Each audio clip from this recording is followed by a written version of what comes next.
Today, while Destiny prepares for the return of the Iron Lords, maybe don't stand so close to your fellow Guardians. This is CheckPoint.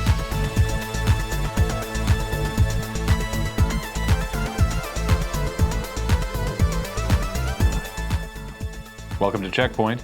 We know that you have other sources for stupid video game news, so thank you for being a part of the CheckPoint family. You're all like our second cousins that we occasionally hear about in passing but have never actually met. In some places we could get married. This is not one of those places. Sometimes people act like morons. Sometimes they're so bad they get banned from games. But what happens to someone's digital goods when they get the boot? Runescape developer Jagex has come up with a fun idea inspired by the reality TV show Storage Wars, which is a terrible garbage show that I love very much, thank you. Basically, players can now bid on the bank accounts of their banned compatriots. Will you end up with a bunch of rare items and gold, or just jank? That's the fun part. The only thing players see is how old the account was and why it got banned. I'm going to guess bidding will be hot on accounts banned for XP farming and lukewarm for bans resulting from being a harassing shit goblin. Speaking of players behaving badly, did you know that Final Fantasy XIV has a jail? And not like a jail area where you can go on quests, but a literal actual jail where players who act badly are sent. Basically, if you spam other players, act like a knob, or have a rude username, Final Fantasy XIV Game Masters, or GMs, can and will teleport you to a jail where the only thing you'll be able to do is talk to a GM who will give you a polite dressing down and remind you that the username "you sucka me cock" is a violation of the terms of service. What a time to be alive. A study by the Journal of the American Medical Association has found, perhaps unsurprisingly, that despite Niantic's best efforts with those in-game warning pop-ups, people definitely like playing Pokémon Go while driving. Starting with a web search for tweets that referred to both driving and Pokémon, the tweets were then individually reviewed by 4 different people to determine if it was posted by a distracted driver, by a passenger playing the game, by someone who had seen a driver playing Pokémon, a general complaint about drivers and Pokémon, or a false positive. And they also did a Google News search for the same, both of these searches within a 9-day period. And the results were 18% of the sample showed someone playing and driving, extrapolating to 114,000 incidents of someone yelling at a Clefairy to get in the ball while driving, mentioned on Twitter in a 10-day stretch. Please stop doing this. Bungie is doing some sort of ARG for the forthcoming Destiny expansion Rise of Iron. Players are being infected with viruses that manifest themselves as tiny swarms of sparkles that orbit the players' heads. These most fabulous space bugs don't make players sick.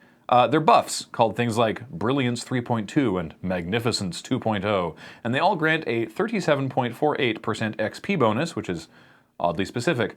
So far, nobody really knows what's up, but a lot of lapsed players, including myself, have logged on just to make sure we can get the glitter dandruff onto their characters, which makes me suspect that the point of the virus is less to do with let's solve this mystery and more, hey, remember Destiny?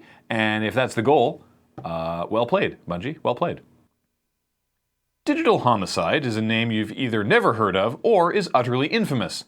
Nominally a video game development studio, they ran afoul of game critic and #1 kiss boy Jim Sterling when they threw a fit after Sterling savaged their game The Slaughtering Grounds. This began Digital Homicide's crusade against criticism, which came to a head recently when they asked to subpoena Steam users' real information so they could bring an $18 million personal injury claim against 100 specific Steam users who made negative comments and allegations on Steam against Digital Homicide and their development process. A federal judge granted those subpoenas. Now, Valve can appeal the subpoenas before giving out user information, but in the short term, they've removed all of Digital Homicide's games from Steam and shut their developer page. They have, quote, stopped doing business with Digital Homicide for being hostile to Steam. Digital Homicide would tell you that Steam has been hostile to them, but users would tell you that Digital Homicide has made something like 18 games in the past year, and they've all been barely playable messes that cobble together stock assets into executables that technically run, but only slightly resemble real video games. Allegedly. Reporting on legal cases is tough, but I think we're in the clear. The law is funny. We could call people crooks, and that would be actionable. But if we call people assholes, that's legally A-OK. Allegedly.